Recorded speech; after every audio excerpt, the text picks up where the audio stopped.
Live from downtown Detroit, Local 4 News at 6 starts now. An Oak Park woman in a battle to get life-saving medication. Tonight she's calling Hank for help. And what's happening right now to her may be happening to you. Thanks for being here with us for the News at 6. I'm Kimberly Gill. I'm Devin Skillian. A massive cyber attack affecting one of the largest healthcare providers, now impacting the insurance and billing for many who rely on critical meds to survive. Our consumer investigator Hank Winchester live tonight. Very concerning story here, Hank. Devin, absolutely. And as we mentioned, not just for that Oak Park woman, but for people across the country dealing and being stuck in the middle of this big mess. Take a look. It's very scary. It's nerve-wracking. For Erilyn McCullough, the clock is ticking. If she doesn't get her prescription medication soon, she could face a medical crisis. It affects me. It's on my mind constantly. I'm nervous. Scary. I can't sleep. I understand. Like you are thinking, am I going to get the medication I need to live? Right, exactly. The liver transplant recipient relies on these anti-rejection meds to live, but her pharmacy and insurance provider telling her they may not get delivered. That's all because of a massive cyber attack. And they said they're working on it, you know, but does that solve my problem? No. It doesn't, not at all. She just received this text message notifying her that the third-party processor is currently experiencing an issue that may prevent the discount from applying at the pharmacy. There are many medications, anti-rejection medications, even insulin, that are very common, and without them, people can die. And Erilyn is not alone. This problem affecting millions of people across the country. Here's Local 4 Dr. Frank McGeorge. A lot of forethought has to go into it, though, if you're on a lot of these critical medications, essentially having a stockpile in case of an emergency like this. But sometimes, unfortunately, it just means someone has to bite the bullet and really pay cash for it until they can get these kinds of issues sorted out. And these issues are very complicated and confusing. We've been working the phones all day long regarding Erilyn's own situation. Now, we are being told from her insurance provider that those meds should be to her by the end of the week and that she would only be responsible for the copay. But as you heard Dr. McGeorge say, many people who are dealing with this situation right now, not able to get their meds or have their copay waived, well, they could be on the hook if they need that medication ASAP. We're live here tonight. Hank Winchester, help me, Hank, back to you. I'm curious, and I'm afraid I know somewhere where the answer will head, but if insurance is not an option because of this glitch, what do these medications out of pocket cost?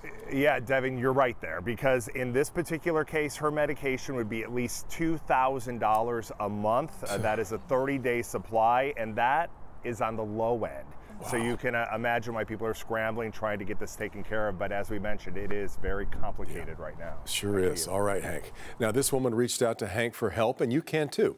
Go to the Hank. You can reach Hank via the Local 4 help desk, which is at clickondetroit.com. The QR code here on the bottom of the screen will take you right there. You can also text pictures or video to the phone number that you see listed here, 313-588-0425. But today was not the first time security camera footage of the Oxford school shooting has been shown in a courtroom, but this was the first time the jury in the James Crumbley involuntary manslaughter trial saw that footage. Sean Lay live at the Oakland County Courthouse, where it was apparent the defendant himself was seeing that video for the first time today. Sean. Very likely seeing the video for the first time. Kimberly, Devin, good evening to you. I can't even express how gut-wrenching the afternoon session here in the James Crumbley trial was for everyone in that courtroom, including the defendant, of course, including the jury. The final images the prosecution is leaving this jury with is of the defendant, James Crumbley's son, opening fire on his own classmates with the 9mm he bought for him. Let me know, please, when you recognize the shooter in this frame. Late today, prosecutors playing for the jury the security camera video from inside Oxford High School, 12:51 p.m., November 30th, 2021. That is the defendant's son, yes. James Crumbley reacting to the sight of his son coming out of a restroom and opening fire on his fellow classmates with the 9mm handgun his father had just bought his son 4 days earlier. Prosecutors say Crumbley is in part responsible for the deaths of Justin Schilling, Madison Baldwin, Hannah St. Juliana, and Tate Meir. Prosecutors presenting his son's journal, his plan, cover to cover, detailing the shooting. So out of the pages with writing in that journal, how many contain reference to the school shooting? All 22. Prosecutors alleging Crumbley of ignoring his son's cries for help. I want help, but my parents don't listen to me, so I can't get any help. That's page 5. This is page 19. What does this say? My parents won't listen to me about help or a therapist. Crumbley buying the 9mm Sig Sauer semi-automatic handgun for his son's journal spelling out exactly why he wanted that gun. First off, I got my gun. It's a SP 2022 Sig Sauer 9mm. Second, the shooting is tomorrow. I have access to the gun and the ammo.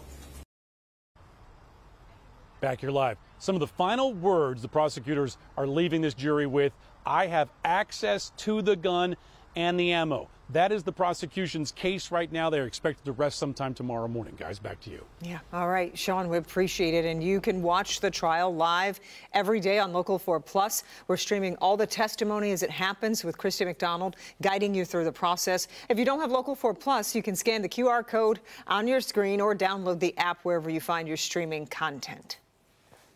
The search for a missing 13-year-old girl from Detroit leads police to the Rouge River on Detroit's west side.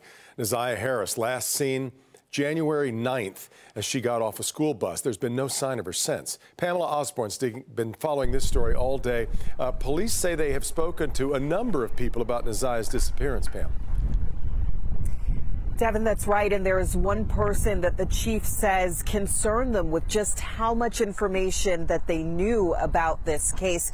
But the chief did fall short of calling that person or any of the other people they've spoken to as a person of interest. That search, it went on for hours today, and investigators, they came up empty. The goal, of course, is to bring some closure to the family, to identify where little Neziah is. For hours, specialized teams of investigators from all over southeast Michigan walked the Rouge River near 7 Mile and Shiawassee. There is something, very specific about this area that we want to take off our list. In all, 13 different agencies worked alongside Detroit police in hopes of locating Neziah Harris. Today's search ended without her. She would come up. She would look at me, say, "Hey, Dad." Mervyn Jennings is missing his daughter. He's out every single day passing flyers out. 1-800-SPEAK-UP Crime Stopper flyers every single day in every area that the search has been. Commissioner Tamara Smith says in all of her years of handling missing persons cases, she's yet to see one like this. Neziah hasn't been seen since January 9th. Mervyn is desperate to know what happened to his little girl and why the grandmother who was raising her has cut off communication. Why aren't you helping us? Y'all claim to love that baby. That baby was over in your care, Mama. You said you would take care of her for us. And Neziah's father believes somebody out there has information that could help bring her home. He, alongside Detroit police, are asking anyone with information to come forward by calling Crime Stoppers at 1-800-SPEAK-UP. Reporting live at Detroit Police Headquarters, I'm Pamela Osborne, Local 4. Boy, all right, Pamela.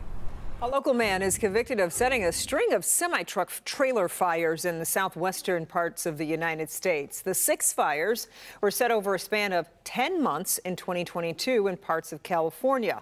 All of the trailers set on fire belonged to Swift Trucking, and they were all parked at or near a truck stop, putting other people's lives in danger. Well, today, a jury found VRL pre-cop of Allen Park, there he is there on your screen, found him guilty of 6 counts of arson.